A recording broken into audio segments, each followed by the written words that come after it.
Good afternoon, everybody. Welcome to Beyond the Buy Box. Welcome. We literally had some technical issues, so Yeah, we apologies. did. It was my fault. My fault. Yeah, for once it wasn't me. I was like, and it makes me really paranoid because I'm like, can you hear me? Can you see me? Okay, so it must be me. It couldn't possibly be you. It But it must was be me. me. But it was you. So yeah, it's made me super paranoid. Let me go into the comments. I hope everyone is okay. Guys, can you do me a favor? If you can let us know if you can see and hear us, well, particularly me, because I'm super paranoid now, thinking that I'm just like in a room No, you're talking fine. to It was all myself. me. It was all my fault. Okay, that's fine. That's fine. How is everyone? We've got Cindy. Let me go into the comments. Like I said, this week, guys, you are, if you're a member of the Hive, if you are watching Beyond the Buy Box, if you're part of the B Stock Alpha testing group, you are going to get sick and tired of my voice this week. I can promise you that now. Let me go in. Right. We're in the other group, but sorry, guys, I'm going to have to ignore you because I wasn't prepared enough to go in. We've got Durangio's joined us. Hi, guys. Yeah, Jay says he can Yes. see and hear us. Just noticed we're Switch on the wrong sides. side. Oh, no. On the wrong sides. What's going on? We're on the wrong sides. Cindy Right. said switch sides. Crazy pair. There we go. Ta-da, by the power. Oh, is You're that? making a dizzy. Just watch it upside down, Cindy. If you're fine, just flip the phone round. I know, exactly. We've got Samantha's joined us as well. James. Oh, it doesn't look right. It is like that whole Anton deck thing, isn't it? Not Yeah. being Do you on know the what? I think it is. It did feel. It feels odd now, doesn't it? Being on the wrong side. Exactly. I felt something was wrong, and that's obviously what it was. Yeah, it's making you dizzy. Okay, phew, that's better. Right, how are we, guys? How's it going? There's a couple of things. Today's session, I definitely want to focus on that age-old question, OA versus wholesale. What is better? What's better for your business? What's better in the current climate? What's better for individual business owners versus people that use prep centers versus people that have their own warehouses, versus the bedroom bandits. I want to kind of cover it all in as much detail as we can in the time that we have, obviously. But what I do want to talk about before, and anything that we're going to talk about is very subjective. And I think Matt and I actually have different views on this as well.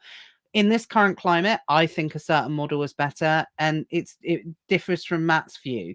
So whenever we talk about this sort of stuff, it is kind of a bit tongue in cheek, and it is in our opinion as well. Yeah. So yeah, I want people to take that on board. It's very much in our opinion, and it is very much a case of based on our own businesses and our own experiences as well. So just because I might say X is right, not X as in Twitter. I mean, X is right. It's right for me. Okay. And that Yeah. is my perception of it at that time. But then you should just do as I say anyway. But I think this is a really good point you've mentioned, actually, that we should definitely express is that what is right for an individual is different for somebody else. The sourcing model, how you run this business, in order to be successful, is picking the strategy that works for you, your time of life, your commitments, your job. If you have a job, we are different people. You have kids. I don't have kids. I'm a bit younger than yourself. So, oops. Scratch that. Edit. Thank you. Yeah, we'll edit that bit out. But it's just different times of life. Your priorities are different to mine. If that's where I was going with that. Your priorities are a bit different to mine. So I think what sort of I've lost a train of thought now because I've just dug a massive hole, haven't Just I? leave, Matt. Just go. Just go. Keep going. No, just leave. Leave the podcast. Just go. Brave. But yes, different times of life require different things, and also having yeah, literally. Different times of life require different things, and what sourcing method works for an individual that moment in time that fits a lifestyle is very subjective. And it's not that I think people often go, oh well, this doesn't work, but maybe it's just it doesn't work for you, not it doesn't work. Yeah, I'm gonna stop now. Yeah. Okay, let's just make it Natalie's podcast about how young she looks for the rest of the session, please. You can pay for my Botox. I don't have Botox, by the way. I was going to say, but you're going to give me like give me what is it? Something about it. Anyway, let's move on. No, now I've lost my train of thought. But that is honestly, that is the key. That is the key. It is, based on your current circumstances. So I know I asked a question in the group a bit earlier on in the week, what are the biggest challenges you face in your business at the moment? And someone brought up, and we went down the rabbit hole of the TikTok gurus and everything like that, of selling, it's not passive, it's not right, it's not this, it's not that. And before half term, I ran a session in the Hive where we're going to introduce Profit Sting, which is the new way of reselling training that we're introducing into the Hive over the next couple of weeks. And what's really interesting is it's one of those kind of training subjects that is very much associated with the TikTok guru. It's associated with, going to B&M, buy a product, and, you'll be driving your Lambo, which to a lot of experienced sellers is just laughable, to be perfectly honest. But it doesn't mean that model is dead, which there is such a big perception that standard reselling on Amazon, as in you buy something for one price and you sell it at a different price, is dead. It's saturated. There's price tanking. All the TikTok gurus have ruined it. Absolutely not. It just needs to be looked at in a different kind of perspective and, adapted to how, and adapted how you can put it into your lifestyle and what you're doing. So again, it's very much, that's going to be the theme of the year, I think, is perception. And it's going to be working out what works for you and what fits around what you're doing. Because I was talking to some coaching students this morning, and we were very much talking about the cost of living. So one of the other things I wanted to touch upon briefly is we are it's one of those things that kind of just been tucked under the carpet. We are technically in this country in a recession. Did anyone know that? I'll be honest, it's been a struggle, I think, past few months. No, I mean, we are officially I know we are, but I don't think I'd really noticed it, but yeah.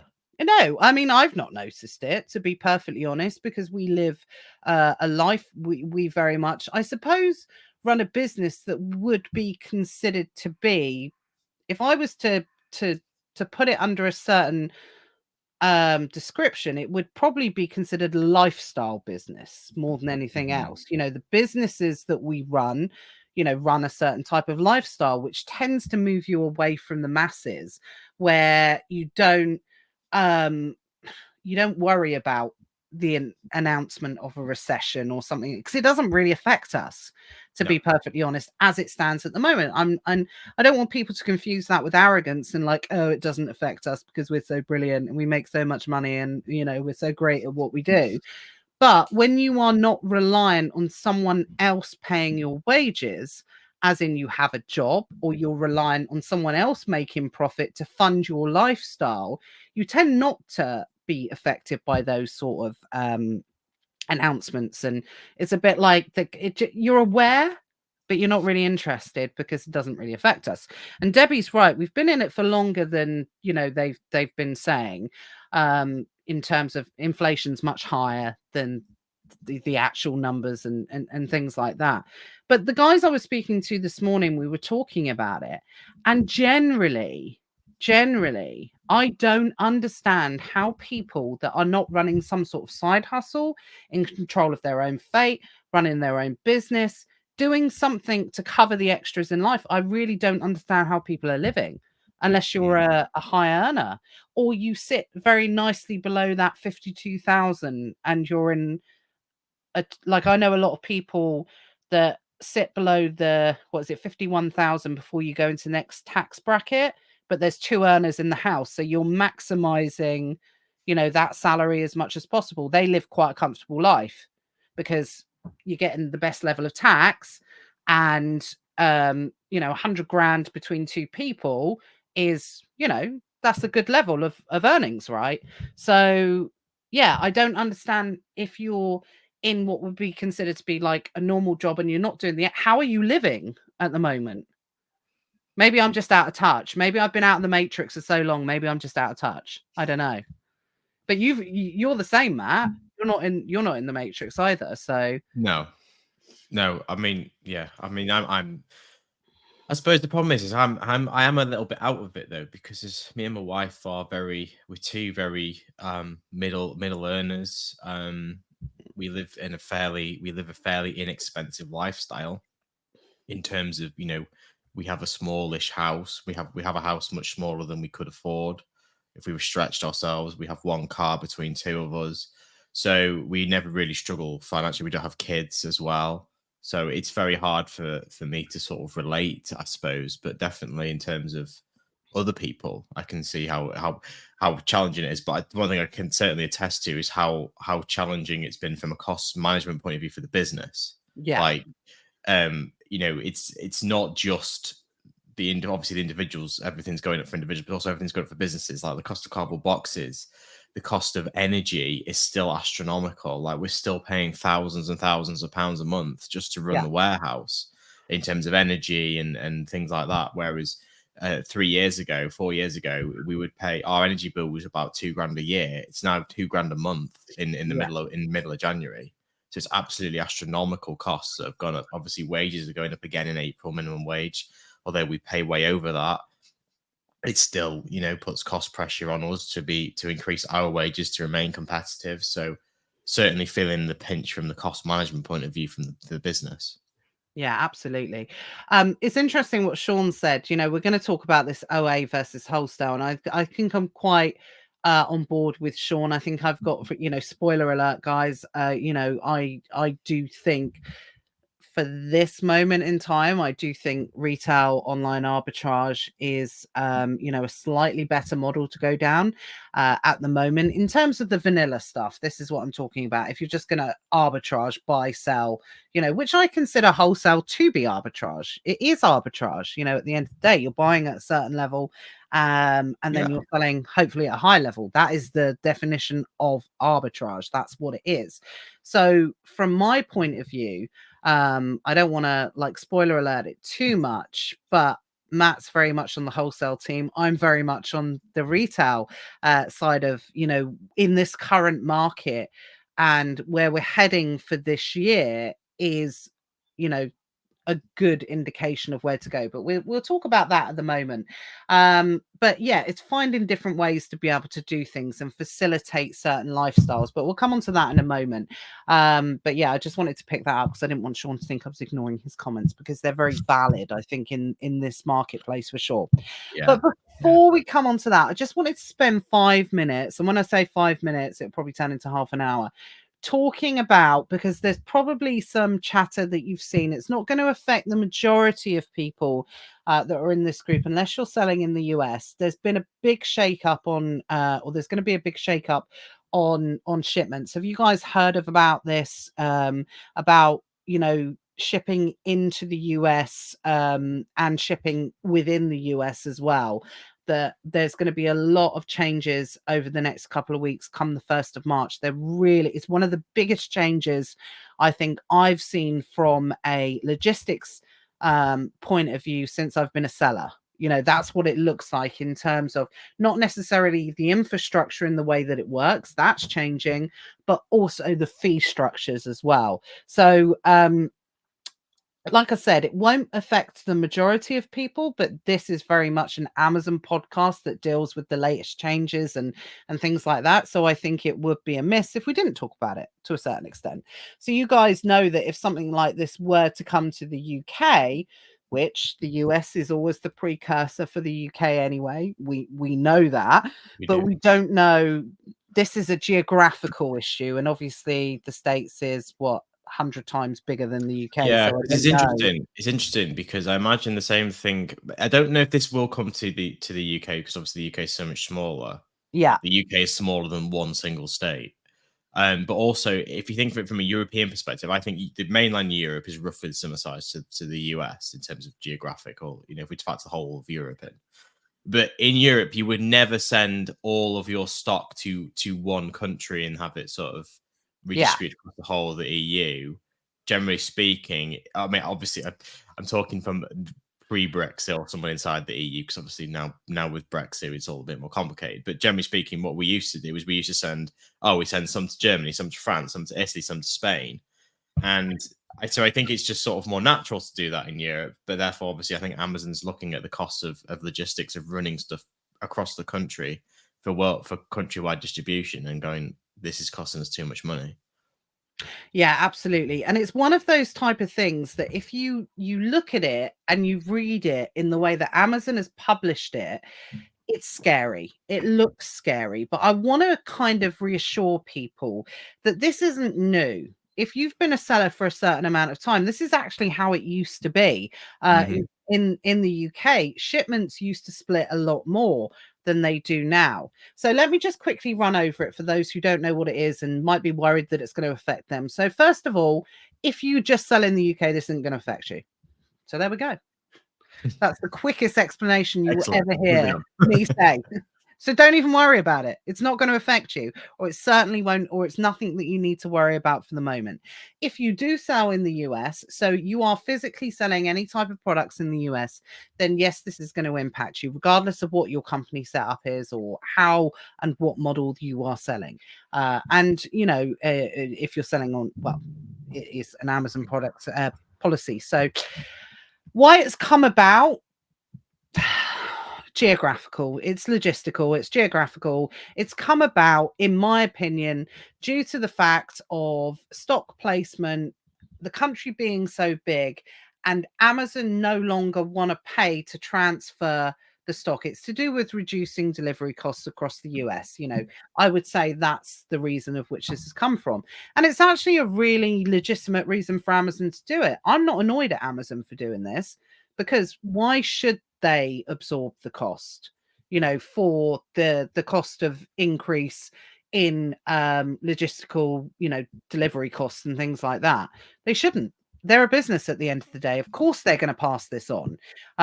So, you know, this is an understandable change from Amazon. Whether or not it's the right change, who knows?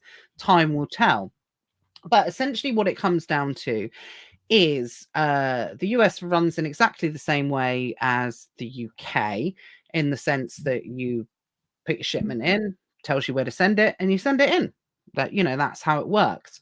But what's going to change from the 1st of March is it's going to change, as in you're going to have 3 options in front of you when you create your shipment, and it's going to be very much front loaded. Whereas before, when you create a shipment on Amazon, it kind of tells you everything at the back end of the shipment creation. How it's going to work moving forward is it's all going to be front loaded. So it's going to tell you pretty much at the start what needs to happen and what choice you need to make. And the 3 choices that are going to be in front of you are, and you know me, I like putting my own spin on things. You are literally going to have to pay to party, pay to play, or you're going to have to suck it up, buttercup. So this is what I mean. There's a cost influence that's going to be involved here. So the first and the most expensive option is Amazon is going to charge you per ASIN for a shipment for it all to go to one location. So that means if you are someone that sends high volume of stuff, multiple boxes and shipments, pallets, you know, that type of thing, then that could be potentially a very expensive option for you, because it's going to be per unit that you are going to be charged for this being able to send it purely to one location. There's a second option where you can pay for some to go to certain locations, and then it's a bit of a lottery where Amazon sends it. So that's the mid-price option. Or there's no fee option, which means that you will send it where Amazon tells you to send it. And that means lots of split shipments. So it may well be, if you are a smaller seller and you are only selling 200 units, it could literally split it into 10 shipments, which means putting 20 items in an individual box that you're going to send in sends your profit margins through the floor, because it's going to cost you more per unit to send it in. Regardless of what market that you sell in, the more you can get in the box has always delivered what, you know, your bottom line. The lower you can get it, obviously, the more profit margin that you have with the items that you sell. So those are going to be the options. You can either pay to party, so you can send it in and you'll know exactly what it's going to be, and you're going to get probably the best value out of your actual shipping cost. Okay. The caveat to that is if you are someone that sends in via pallet, or if you send high amounts of units in, like small units, but you can get 1,000 in a box, then you're going to have to pay 27, I'm going to say p, but it's not, cents per item to send that in. So it could be an extra $270 that you could send in for 1,000 items, even though it's going in one box. So does that make sense? So there are lots of different variables and caveats to this, but if you don't, then that could be split into 48 different shipments, which could be more of an inventory management shipment nightmare, especially if you're using a prep center, because you're going to get charged for 48 different boxes when it could go into one different box. So to be honest, it's a bit of a nightmare. And someone said, this is a nightmare for a prep. It is. Absolute nightmare for a prep center. There are things that can be done if you're with the right prep center or you're in the know, that you can help to avoid. But I wanted to run through and talk about some of the things that I've not heard people talking about. I consider myself to be someone that will always look at things a little bit differently. I think it's, one of my skills, qualities, character, I don't know, whatever you want to call it. Whereas when someone's focusing on 27p per unit and thinking, oh my God, how am I going to suck it up? How am I going to do this? How am I going to pay for that? It's going to be a nightmare. I think about it in a different way, and I would look at it and say, okay, 27p per unit. Okay, the obvious thing is I need to put my prices up, but I'm not in control because I can't control the narrative of the pricing on the listing if there are other sellers on the listing. So one, it's a no-brainer. Be in control of your listings, create your own listings and be in control of that. That's a quick answer from that point of view. And you can either absorb the cost or you can put your prices up. That's pretty simple, to be perfectly honest. If you are competing against other sellers and people are not prepared to pay the 27 cents per item to send it in, I look at it in the way that if I can send it direct to one unit, then actually it might be better to pay that, because while everyone else is fanning around sending it to different things and checking in different places and doing this and doing that, my stock could go in, checking a lot quicker, and I could sell it at a higher profit than when everyone else comes in anyway. So that 27 cents is kind of irrelevant because the price may or may not have dropped in that point anyway. It could get me ahead of the competition, because we're very much a case of, we look at figures and fees on Amazon as static figures when they're not. They're quite fluid, because when I make my decision on whether I'm going to purchase and sell something, I say, right, there's £5 profit in that, but actually there's not. That's a movable figure. Okay. When I send something in to when it lands to what it actually sells are two different things. So I need to focus more on what my margin is as opposed to monetary value. So don't get caught up in the 27 cents per unit. You need to focus more on what is your bottom line, if that makes sense. And it could not affect your bottom line because you could end up paying to party, as I call it, living your best life, getting it in, and that might become an arbitrary figure anyway. Does that make sense? Yeah, makes sense. Someone's raised a really good point. This is going to be a nightmare for prep centers. Yeah, absolutely. Oh, totally. Totally. Yeah.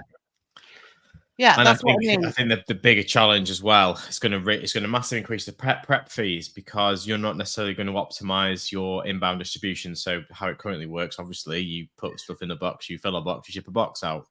But what happens if you can't buy on something you don't know about, because you don't know where Amazon's going to want this stock to go. Yeah. So you can't go, well, I'm going to order 10 boxes because we're going to send to one box to each distribution center, or, X amount of case packs or whatever, because you don't know where it's going to go. So you're going to end up overpaying on inbound shipping, because invariably you're going to end up sending some to some place and have 3 units in a box, or they're going to sit in a prep center. Now, if you're in your own warehouse, this might not be as much of an issue, because you maybe just put them back on a shelf and wait till you get some more in. But a prep center is going to need to send everything in, so you're going to end up definitely overpaying on inbound costs. You'll be paying for extra boxes. This is where, without a doubt, being reliant on a prep center does most definitely and being reliant on a prep center that charges you based on how quickly they do stuff is going to become a nightmare, and based on storage fees and the extras. So if you are someone that is selling in the US and you use a prep center, I would be having a conversation now with that prep center, asking them how this is going to impact them. How do they intend? What things are they going to be putting in place? How are they going to navigate this? Is it going to think they're going to change their prices? And, you know, they're all going to say no. They're all going to say, no, it's not. But I tell you what, this is going to be huge. I, as a seller, am not worried about this. I'll be completely honest. Everyone knows I sell in the US. I'm not losing any sleep over this. Every possible impact that can impact on me as a seller, I can navigate around.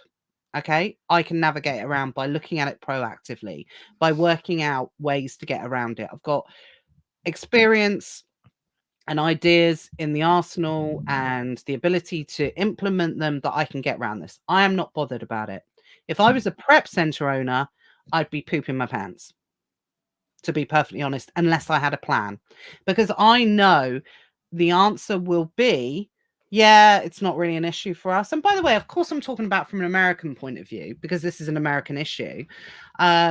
But unless you know how to navigate this, and there are ways to navigate it, unless you know how to navigate this as a prep center, I would, unless someone could give me a very solid answer, I would be thinking about how this is going to impact on me. So the people that are in control of their own shipments, again, are going to be in a slightly better position in the short term than someone who is fully reliant on a prep center at the moment. That's my thoughts on it. But I don't want to concentrate on this subject too much, because it's interesting conversation as an Amazon seller. Good conversation to have. Yes, we do know more people now do sell in the US, but this is very much going to be, this is a bit like, oh, that sounds like a you problem for a prep center. And yeah, exactly. I don't know who said that. So that's exactly the point I was making. They are absolutely going to tell you this isn't a problem. And it is for a prep center.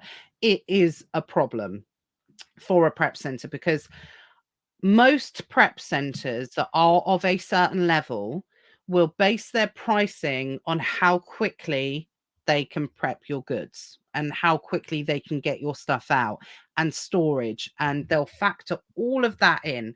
Whereas if you've got a prep center that's just pulled like a pound out of nowhere, you know, whatever, and hasn't really thought about the processes involved in their pricing and what it contributes to, then they're going to be less of a problem from that point. If someone's just saying, I know, we charge 50p a unit, there we go. They're not probably going to worry about this so much. But if you're working with someone that's a bit more organized, that is doing the time versus money versus process versus output, then your fees are going to go through the roof. So I would just have that conversation. How is this going to impact you as a prep center? What are you putting in place to navigate this? And where do you think, or how do you think this is going to impact pricing moving forward? Because they will be able to absorb it for a certain amount of time. And to be honest, some people might say, I can see this happening in the future, not now, that you might get prep centers turning around and saying, look, you can only work with us now if you're prepared to pay the one shipment fee. And again, that might be better for you to pay it, because if you're paying 50p or 50 cents a unit to ship in now, which you won't be in America, so it's more expensive than that, and it costs you 27 cents to send it into a specific location, but the prep center says, well, actually, we're going to go up to $1 a unit because of this, you're better off paying the placement fee. Yeah. So just think about it a little bit three-dimensionally, guys. Don't be scared by what Amazon says. You have to think about it at a bit of a deeper level, in terms of follow the process through and think about the consequences. Don't just see the 27 and think my margins can't absorb that. It could well be that you can't afford not to pay that. Yeah. I mean, that's a very similar conversation too, because I have a few mentoring clients. It's a very similar conversation to what I've said to them. Not obviously the placement side, but certainly from the numbers side. I think we're in a period of time now where margins are more important than ever. Making profit margin on every single order because there's all these new fees coming in, everything's going up, and sometimes you may need to adjust your business. So if this is an issue, maybe the answer is to sell things in larger pack sizes. If you're doing multi packs, you increase the pack size because you'll make more money per order by increasing the pack size. And this may hit your business a little bit at first because people will still do the old way, but the old way will become unviable. And then they will either go out of business or they'll end up copying you because they can't make money the old way. So get ahead of the game. Maybe start looking at increasing pack sizes, looking at higher value goods. This is the easiest way to overcome this. I don't know why, but when everybody seems to start, they seem to source the cheapest goods and sell them as low as possible that they can. I don't know if it's maybe just like a risk mitigation thing, I think but so. if you're buying something for a pound or $1 and selling it for $4, by the time you've shipped it, you're left with literally pence, probably 10, 15p. Yeah. If you expedite that by you buy something for £10 and sell it for £30, this 27 cents, 27p decrease will not even register because your margins will naturally be able to take that. Because a lot of Amazon's fees, what I've noticed, they're very fixed. They're not percentage based. A lot of these new fulfillment fees are X amount per unit. And simply by increasing the value of the goods you sell, either by increasing the pack sizes, so instead of selling 2, you sell 10, and therefore instead of selling it for £3, you sell it for sort of £15. The easiest way to mitigate all these costs.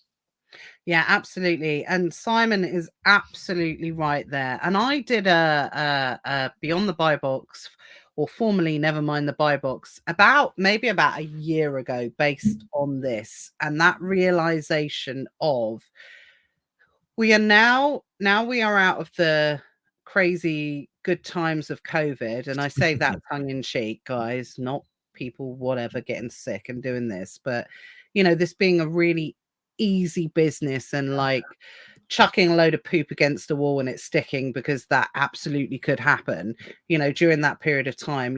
Even if you weren't making money in that time, what were you doing? That's how easy it kind of was.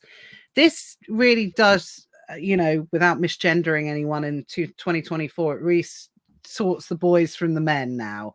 We're getting into a period of time where, are you trying to run a side hustle or are you trying to run a business? Because there's nothing wrong with side hustles, but the realization is people try and scale side hustles, and you cannot do that. You need to make a decision. And it leads us very, very nicely into what we're going to talk about today, which is retail and online arbitrage versus wholesale, and having these conversations with yourself. Now, you don't always, sometimes you just have to see where business takes you, absolutely, and explore and test. I encourage everybody to be able to do that. But I do think having a serious word with yourself and conversation with yourself when you get to a certain point in this business and the direction in which you want to take it really will help you in mindset and where you take your business. So let's look at it and talk about that from a scalability point of view. Matthew led us to that point very nicely. Are you looking at doing this business? Do you want it to be a side hustle, which there's absolutely nothing wrong with that? I think, again, during COVID, that got lost as well. Like, you have to be a 7-figure seller. You have to do this amount. You have to do that. Do you know what? Some people just maybe don't want that, because what I talked about at the start of this, maybe you are doing this because, yeah, you might not be deliriously happy in your job, but you want the security of your job, and you just want to do this to cover those extras that used to be a luxury in life that are no longer a luxury. They're actually, necessities. Maybe this pays for your shopping. Maybe this pays for your petrol. Maybe, I don't know. Again, the gurus are telling you that if you buy something from B&M and you buy it for £1 and you sell it for 2, 3 months down the line, you're going to have a Lambo. And if you don't, there's something wrong with you. Whereas actually, this business can be a great side hustle. If you're not reliant on it financially, you can build it up very nicely and it can give you a really nice way of life. I've talked about this. You run this business right, you know, in 2 months, I'm going to Florida, business class, flights that cost 12.5 grand that I don't have to pay for. My business paid for them. And that would have been the same regardless of whether it was a business or a side hustle. It can do that for you in your business. Isn't that something nice to be able to pay for your holidays, your car, your this, your that, or whatever? So you don't have to want this to be a full-time gig. It can be a side hustle, but I think you should know that from the start, or relatively near the start, if that makes sense. So I think that's the first thing. And depending on the answer for that, that's where, if it's a side hustle for you, you're probably not going to want to go down the wholesale route. Yeah. Because wholesale comes with a lot more responsibility in business that Matthew was just talking about, fine margins. And if you run a business on fine margins, which wholesale generally is, then you have to be analytical in that business. You have to do that time versus effort versus, all of these different things that separate the boys from the men in terms of, profit margins. If you're trying to run a side hustle on wholesale, I don't think, in my opinion, and like I said, very subjective, that works. So therefore, you're probably better off going down the retail arbitrage route in terms of, retail online arbitrage route, unless you've got a specific ASIN that's a good replen that that you can buy that sells month in, month out. That's different again. But you don't need to worry about it scaling a side hustle. You can still scale, but you don't need to scale in the same way. Does that make sense? That makes perfect sense. I think what people don't understand, I think the problem with the transition to wholesale is people think that like you're basically leveraging up OA, or I'm just going to do OA and I'm going to get way more stuff, so I'm going to make way more money. And wholesale's nothing like that at all. Wholesale's a different business model. The margins are a lot smaller, as you've said. And the way to achieve success in wholesale is through scale. If I can get 50p cheaper per order on my shipping because I'm doing 1,000 orders a day than you can, then I'm making £500 a day more than you on the same products. And if you're not prepared to scale that, you're not going to make that profit. And it's the difference. It's a different mindset that people have to get themselves into. And a wholesale business is run in a very different way to a truly arbitrage business. Absolutely. And it's that investment versus risk as well. So Sean mentioned something earlier. Now, wholesale, again, what's the difference between retail versus wholesale? I think most people are kind of aware of this now. Buying wholesale does not necessarily mean the cheapest prices. No. I will be able to get my jar of Marmite cheaper, likely from Sainsbury's or Tesco's than I can from BS wholesalers, essentially. So this is important factor to know. If I want to scale my business, okay, in terms of profit margins, I want to be selling more because I feel I'm missing opportunities in terms of I'm constantly running out of stock of a specific item because I physically cannot get the stock from the retailers. That's when you should look at a wholesale option, but with the mindset of knowing you're not going to get it any cheaper. What it is probably that security of supply of product, understanding that you will get the product more freely, but it's going to cost you more investment, which comes with more risk, obviously, as well, because something could happen to it. The listing could get shut down.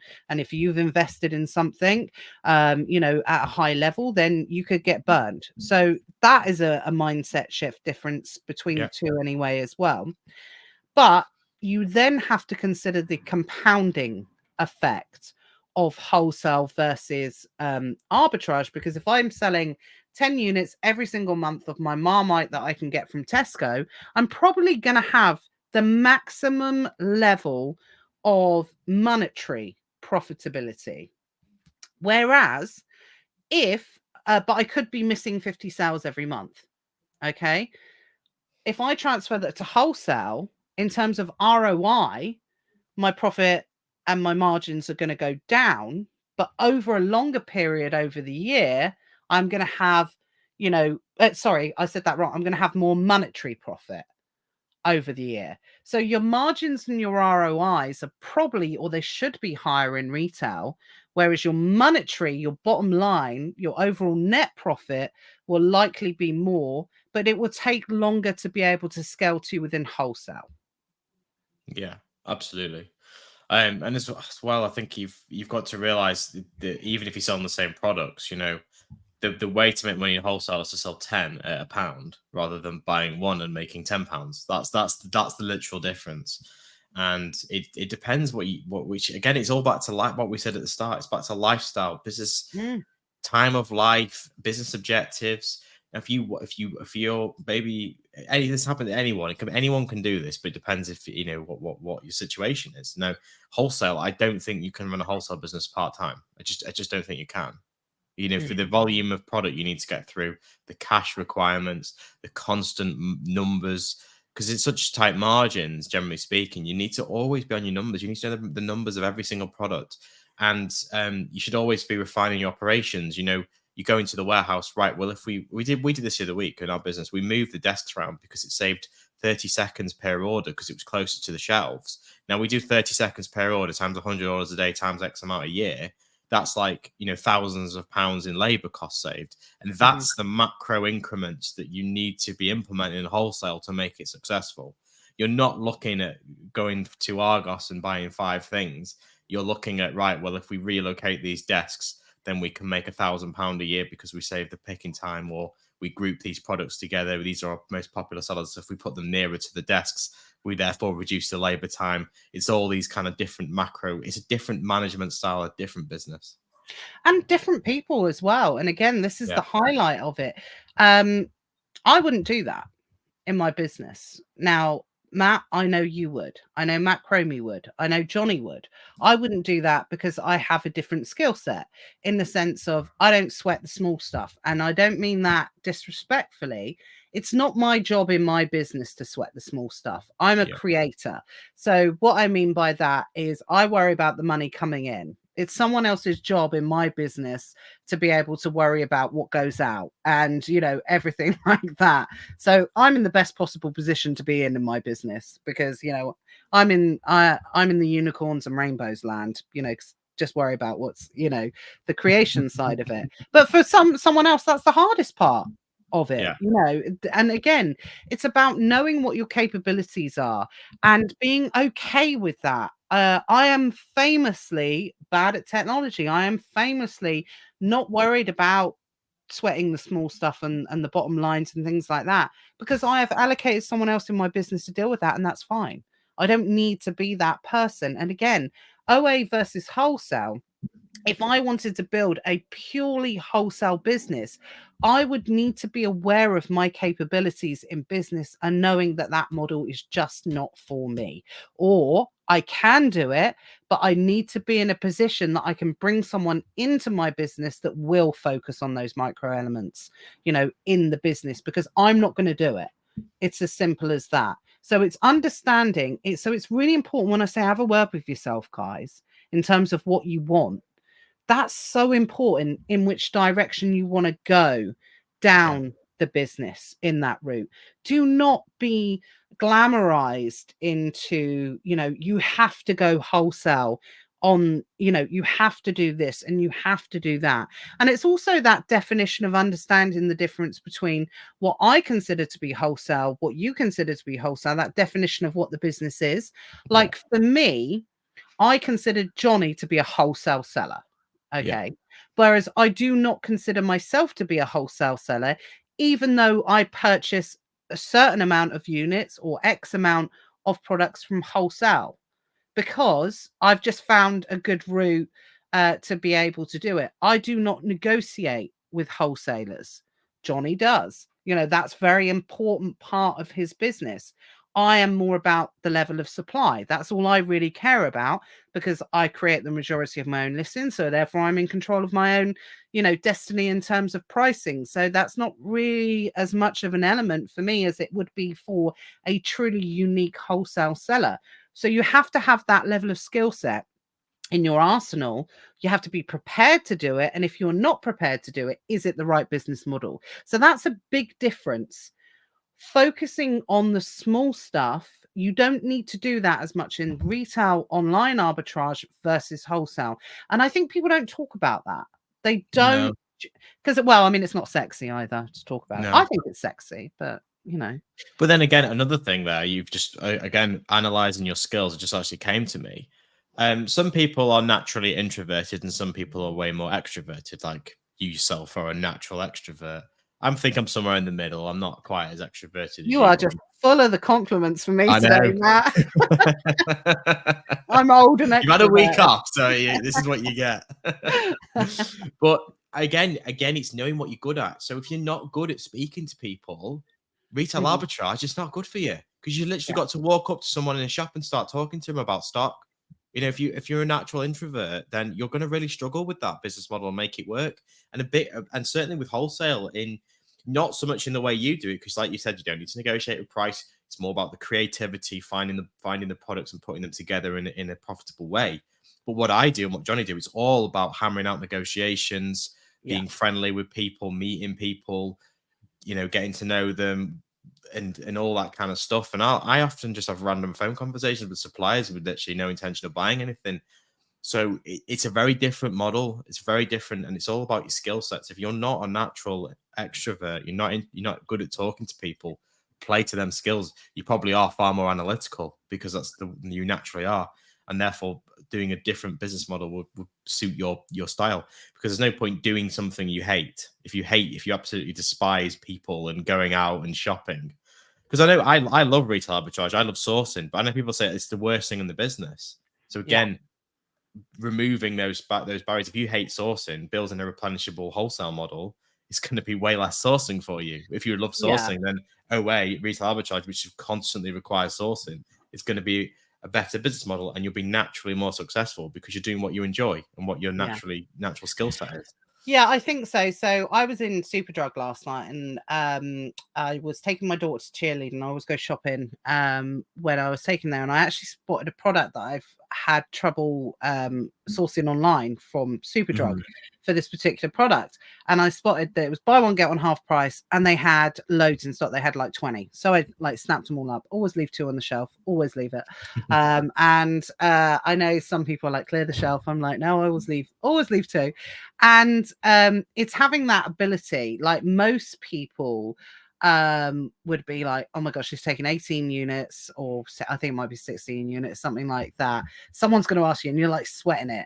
And I can see people looking at me. Why on earth has she got 18 or 16 units of that? What is going on? And it perplexes people. It actually makes me laugh a little bit, because I'm thinking, haha, I know something you don't, and but it does, I like human behavior. I like observing other people, and seeing that kind of go on makes me laugh. But anyway, so we get up to the counter, plonk them down on the counter, and I saw them on the way out. So I'd already spoken to the girl at the counter on the way out. I'd already bought my stuff, and then I saw these goods on the way out, and I said, oh, just saw these, blah, blah, blah. So I like headed off the conversation before it started. Oh, I saw these on the way out. I've been looking for these for ages, so I immediately shut down any type of conversation. Why have you got 18? Why have you got 16 of these? Well, I've just told you, I've been looking for them for ages. I've been looking for them for the ages, and I just saw them on the way out. I couldn't believe it. So here I am getting the lot, and it kind of it's like a distraction sort of technique. But if you do not have that, I don't know if it's ability to think about it, or it's probably more confrontational. It's more of a confrontational approach, I suppose, more than anything else. If you're just going to plonk them down, look guilty as sin, and be like, you're going to get questioned. Yeah. It's as simple as that. And to be honest, they probably don't really care, to be perfectly honest. So they only care, again, I think I've said this in a few of my retail trainings, is that the reason they care is because they're worried about fraud. They're not bothered that you're buying 18 to resell. They're bothered that you buy 18 and you're using a stolen credit card. That's the reason they're bothered. You know, you misunderstand. I think people misinterpret where the apprehension comes from, so that they're very apprehensive. Because I used to work in supermarket, and we were always, every day they were banging on about fraud, fake money, fake credit cards. You know, watch out for returns, because people would defraud the store hundreds of thousands of pounds a year. And that's very much the mantra in retail, is theft and fraud. And it's not that they're necessarily bothered. They don't really care whether you sell an 18 on them on Amazon. It's more the fact they're worried that why are you buying these? And is there some sort of dodgy fraud element going on here? Yeah, exactly. So whatever you are thinking, they are probably not thinking that. But we digress there a little bit. But that's definitely one of the differences that you guys need to think about, is think about the route in which the business model is going to take you. And just because someone tells you wholesale sex is sexy and you should be doing it, otherwise you won't get your Lambo, really think about what it can do for you, your lifestyle and your business, your capabilities, your personal setup, where you want the business to go. Because there's a good chance, if you're going to be a wholesale business, you're going to have your own warehouse. You know, yes, I know you get freaks of nature like Johnny who are able to travel the world, you know, whilst he has his wholesale business. But the reason Johnny can do that is because his setup is so frigging good. That's why he can do it. So if you do not have that capability or skill set to be able to do that, then unfortunately, digital nomading, running a multi-7-figure wholesale business, is probably not going to be for you. So it's having the reality check and understanding the differences between the model and where it can take you. You will lead a much happier and less frustrating life. You know, I work with so many people that are building towards a business that is just not suitable for them for a multitude of different reasons, you know, for what they want out of life, their goals, what they're capable of, you know, their financial circumstances, their family restraints, you know, all of these different types of things. So you really do need to figure out what you want from this, not before you've started, you know, set it up. It's probably like a 6-month conversation. So if haven't had this conversation with yourself and you've been selling more than 6 months, you probably should have it. You know, find out what all the differences are between the model and where it could potentially take you. If you don't want to scale the business to your own warehouse and whatever, stick with arbitrage and go more into, you know, arbitrage bundles and going down that route. You don't need to go into wholesale to take that next step. There's a different route. There's a different option for you guys.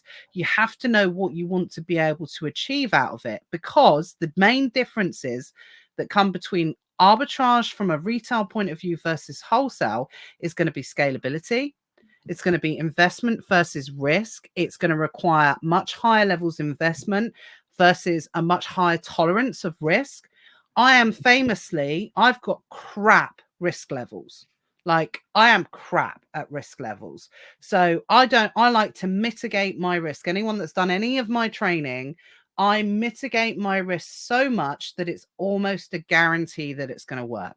I don't like risk. I'm not a risky person at all. Whereas, you total opposite. Johnny and Matt like scare the life out of me. Just bought some hot tub this morning. You what? I'm banking on a good summer. Just bought some hot tub this morning. Oh, I was talking to someone else about hot tubs. I know. Rolling the dice on that one. But right. If not, I was going to say it could be the new Hive introductory offer. You join a free hot tub. Free hot tub when you join. Take him to the next meetup event. Yeah, exactly. Next meetup event, you get a free hot tub. Simon makes a good point there. Actually, it's Phil.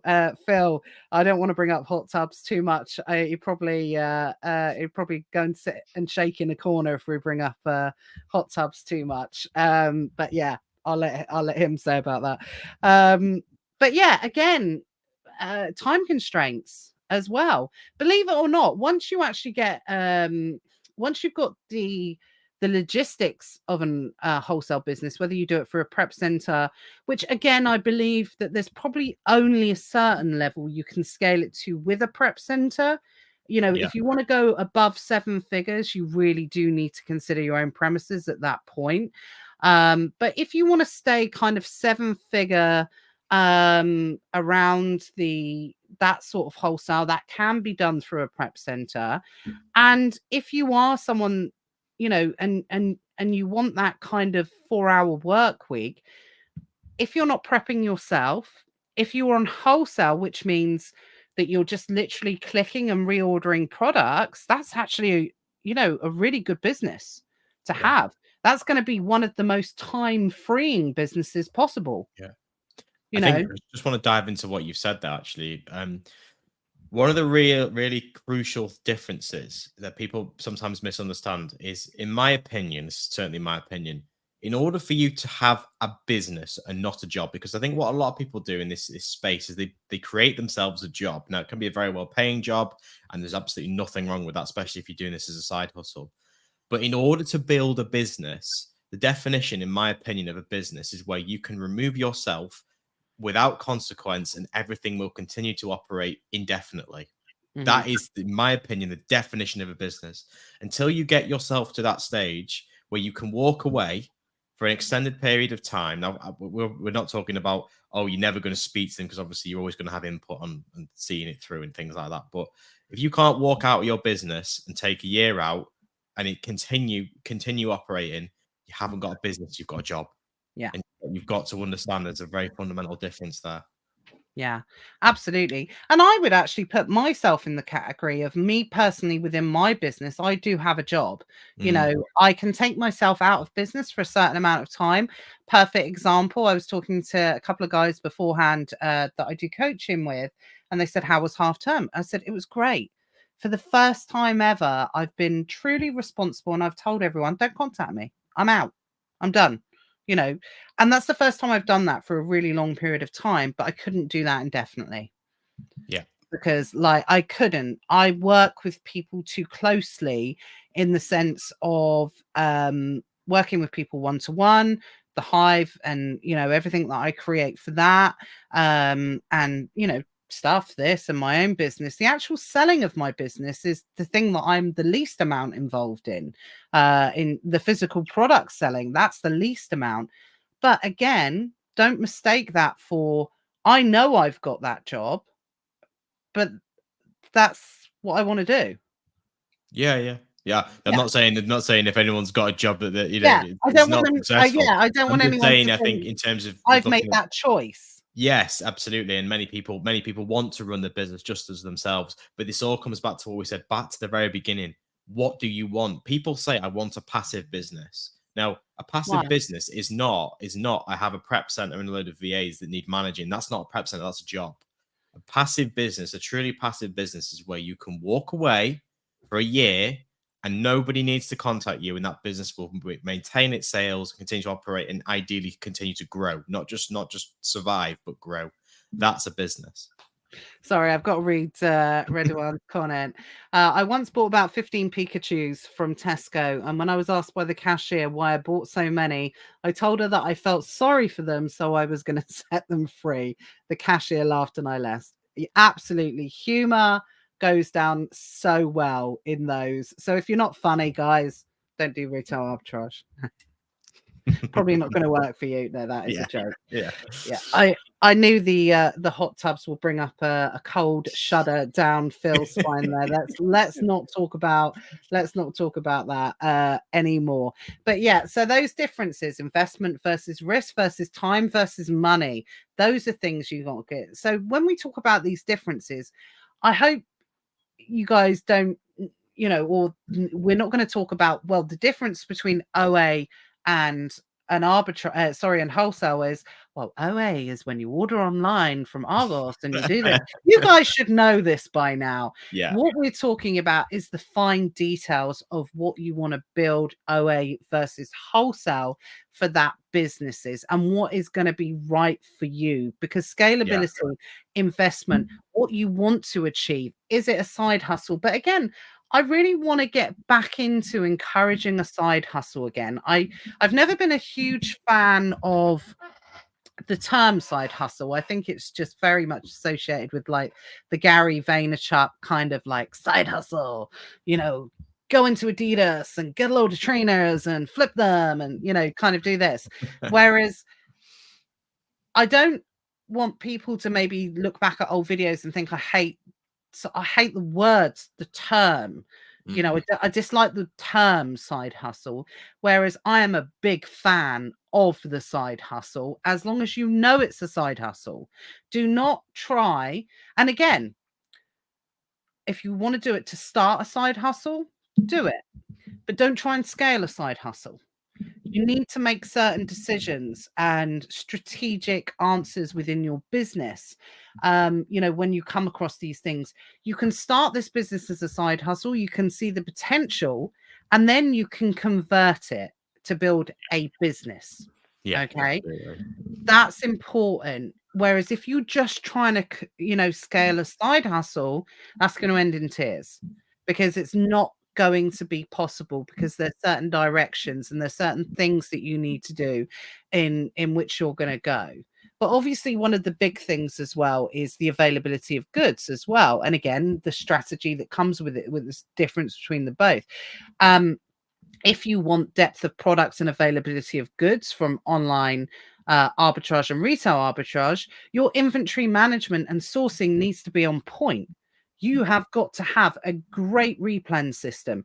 You've got to know when to buy, what the offers are. Are you going to go and do click and collect? Is there going to be an element of retail arbitrage? If you're going to stay on the arbitrage side of things, that's absolutely fine. You can totally do that.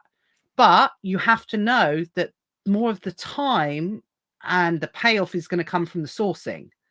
Whereas with wholesale, you're going to have that free level of supply of stock. So therefore, you either need to scale based on smaller and slimmer margins, which means you need to do volume of unit, or you need to be bloody good at negotiation.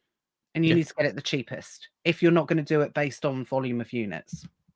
Yeah, absolutely. And I think as well, I think a lot of people struggle, from what I've seen, is the transition. Because Absolutely. they enter into wholesale, but they treat it like arbitrage. And then the profits and the profits fall off a cliff. And then they're basically like not making any money, and then they quit the business because they don't make any money out of it. And it's there's lots of different shifts. So changing business model requires a shift in thinking. Again, scaling when you scale. So like 100K to 500K is one mindset. 500K to 1 million is another mindset. 1 million to 5 million is another mindset. It's all different mindsets, different goals, different objectives. So it's the transition between those models that I think is definitely the most challenging thing. And taking people, like you say, from what we determined to be the side hustle into the full-time bigger business. And from what we've said today, there's no reason not to do arbitrage as well. I think we should make that clear again. We're not with the Hive. We support all types of business models. We're not the kind of people who say, come to us and we'll teach you wholesale because it's the most amazing thing since sliced bread. You know, there's a place for everything. And also there's no reason why you can't when you transition, there's no reason to say, right, I don't buy from retailers anymore, I'm just going to do wholesale. You can complement each other. Like I do retail arbitrage, I do wholesale, I do end of line, I do three types of sourcing. You know, and we're probably going to start. We do import, export, and we're going to be introducing bundles into our business. I've not said this yet, but I've been watching the training. I've been on the training for a while now, and I thought, you know what, I need to get in on this. Oh, that's why you keep asking me questions. It is. Do you know what? That's so true. So I'm going to give you a hot tip here, guys. So this is like a mic drop, and it's so simple. And I say this so much with a lot of the stuff when I talk to people in coaching and, you know, in the Hive and things like that. Honestly, the big things that could have the biggest impact in your business are the most simplest. Like, and we're always in a position as business owners that you think it can't be that easy. It can't be that not easy. Sorry, I rephrase that. Yeah, but it can't be that simple. That's not the answer, right? And I'm like, yeah, it actually is. So what you said about mixing different models then, which is really good. So one of the big things, if people follow me and follow my training and know that I always talk about, is being out of stock. No excuse. Once you've got a good inventory or replen management system set up, albeit manual, obviously something's going to change with the introduction of B-Stocked, which is currently in development. But if you are someone that is a replen seller and you're a wholesale seller, and I never want to hear anyone's out of stock, because they're like, yeah, I know, but my wholesaler ran out of supply. So get yourself down Tesco's and buy some.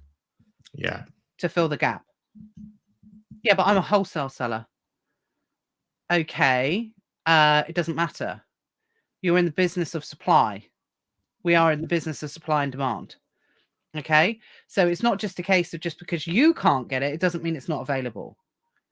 So fill the gaps, margin mix it up. You should always have the ability to be able to source from different options. And I don't care. Like I said, we when you go through that transition, it's like, no, I've been through that transition. I am now a wholesale seller. I couldn't possibly get it from Tesco's. Well, what's more important to your business? Supply, or is it where you purchase it from and your definition of the business model? Yeah. So and that's a great tip as well, because one of the things that we do really well is we play off our wholesalers against the retailers. So if you know what the retail prices are, and if a particular product's on offer, we'll go to your wholesaler and say, hi, we really want to buy this product, but it's cheaper in Tesco. What can you do? It's little things like that that will really move the profitability and move the needle. And they may come back, they may say, sorry, Tesco's running a promo, we can't do anything. When you get yourself down to Tesco and buy from Tesco because it's cheaper. And if I know, but they might come back and say, oh yeah, actually, we can price match that. And then, there's your simple negotiation.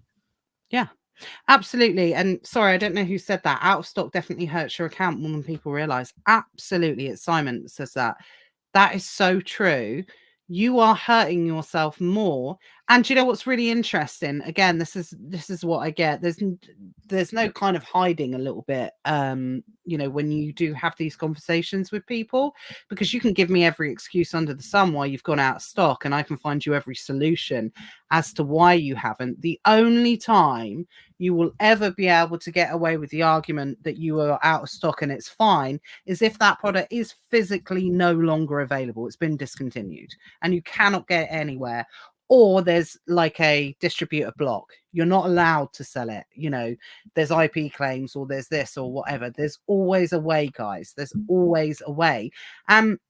It's just as simple as, okay, well, I normally get it at £1 per unit from BS wholesalers, and it's £1.25 at Tesco. So, that's 25p more. Well, actually, it's not. If you buy 100 units at £1, and then you buy 10 units at £1.25, add the two together and divide it by 110. And it's not 25p more. It's probably 5p more overall, and you can stomach that margin within your business. So that's my top tip of the day. Always don't go out of stock. If you're in the hive, you know this. It's like the number one rule. It's like number one, join the hive. Number two, don't go out of stock. But again, difference between arbitrage and wholesale. If you're telling me you're a wholesale seller, there is no excuse for going out of stock. If you're an arbitrage seller, okay, you're used to dealing with, it's shallow and wide.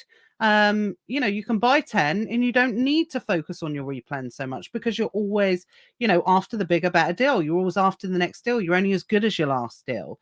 And that's fine. So there's a big key difference there between arbitrage versus wholesale. Wholesale, you are in the business of replenishment. It's as simple as that. Don't mix up the two. Mix up OA and RA for replenishment, or OA and wholesale for replenishment, and RA or whatever. Get your stock by hook or by crook, but don't mix up the selling models. Yeah. If that makes sense. So there we go. Top tip for today. So I think that's pretty much the key areas of what we wanted to cover. And we got a lot covered today. We got loads. I just want to read that.